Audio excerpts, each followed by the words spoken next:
In this tutorial, we will explain how to create and edit tables. In your database, under the Table section, you can view, create, edit, and set the permissions of your database tables.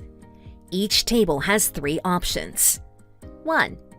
Settings. Clicking on the Settings icon will open a new window with 3 tabs. A. Table details, name and status. B. Fields. Define your table columns. C. Permissions. Set the permissions of table by your different roles and users.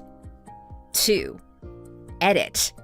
Clicking on Edit will send you to your table, where you will be able to manually add, edit, or delete rows of data.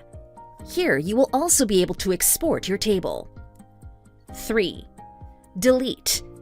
We'll delete the whole table and permissions, so always keep a backup by exporting your table before making any changes.